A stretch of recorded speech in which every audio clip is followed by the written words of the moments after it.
was editing this video, I realized I'd never really explained what we were doing. We're fishing in Florida.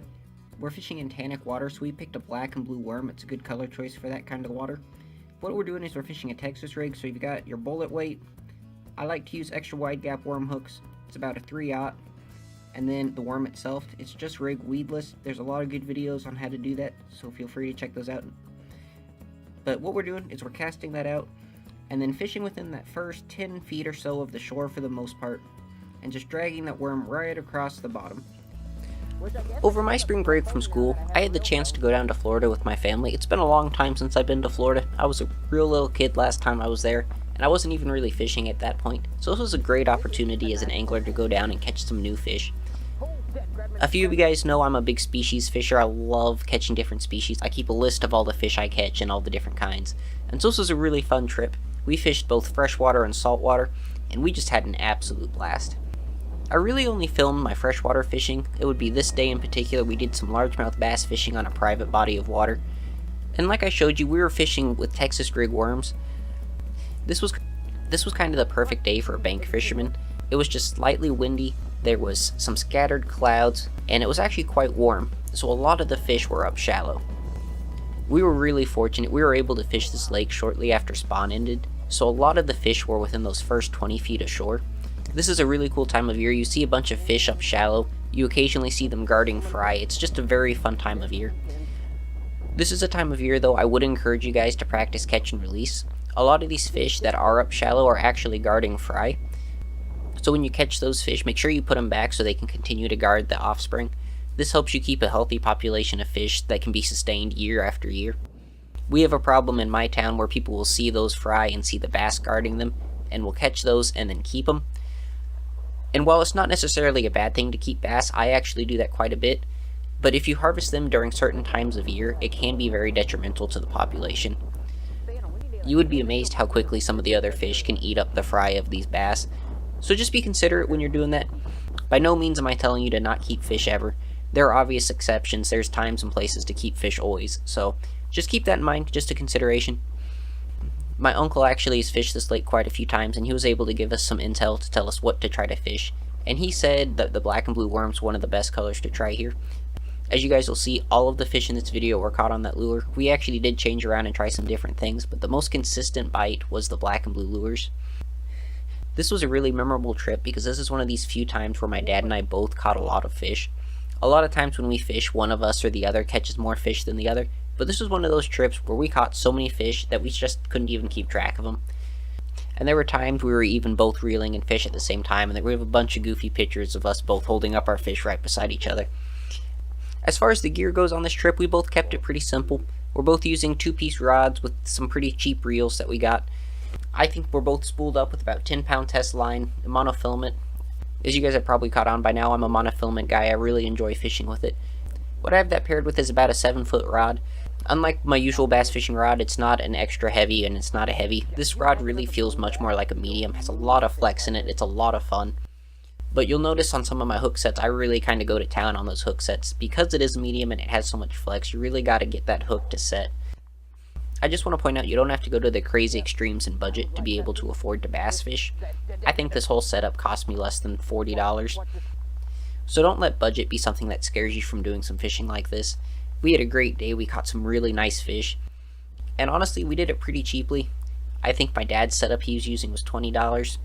So don't let that be a factor. You'll get people who make fun of you sometimes for not using bait casters, but at the end of the day, you'll catch fish either way. That's about all I've got to say, guys. The footage is going to continue after this. I don't want to edit this down too much. This is one of these days I want to remember. And so this footage is for you guys to enjoy, but it's also something I want to keep. So I hope you guys have been able to get out and do some fishing. And as always, good luck and tight lines. But I can get a fish here so we can take a picture. This one isn't too big. It's fine. I can take care of him. Pretty looking fish. Yep. Okay, thank you for that. Yours is bigger too. You'll be all sorts of excited.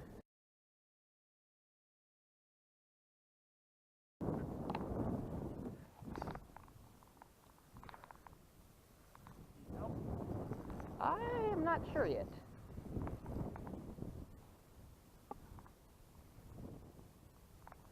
He hit that on the fall.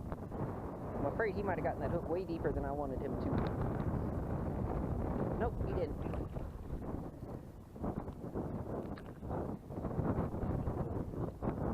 You know what it is?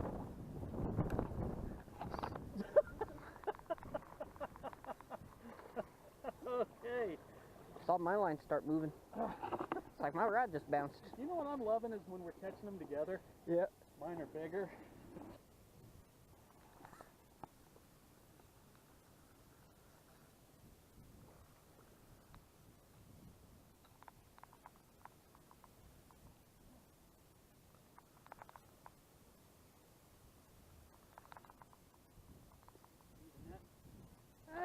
I don't think so.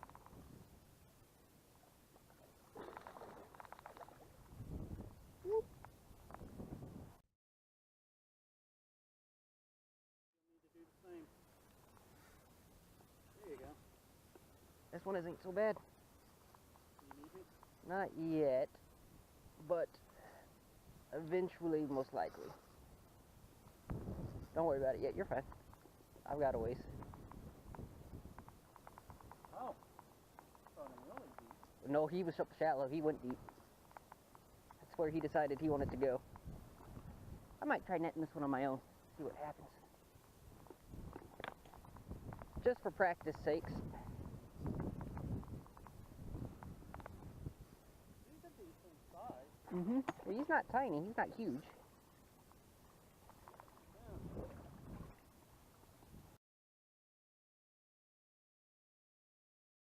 A true statement.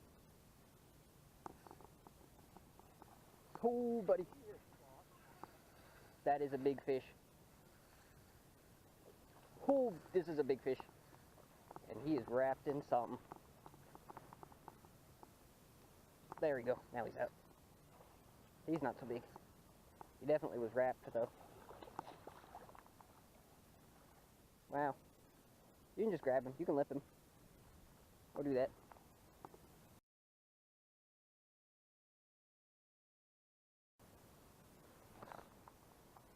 That is not a small fish. I don't think he's a monster, but he's not small. Nope, he's pretty decent. Get in there. Get in there. That's fine. I got this. Get him. Get the other one.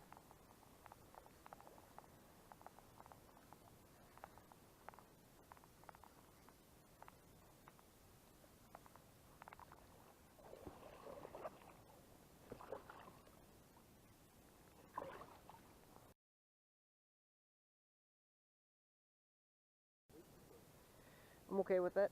I'll participate. Gotta keep things relative to what you're used to. I think I just ripped the tail off of that. Yep, sure did. And I definitely just caught a fish on it too. Yep, I was going to say, you're right on top of it. Didn't realize that's where your fish... Oh, did you get one too? Yep. Oh, you got the bigger one too. Man, I cleaned up the male for you. You got the female. Stink.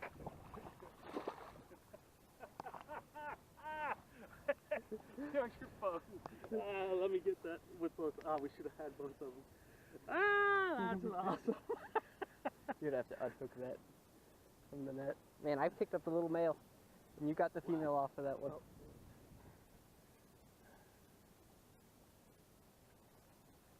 I'm telling you, you'll catch the male first, and the female will hit second.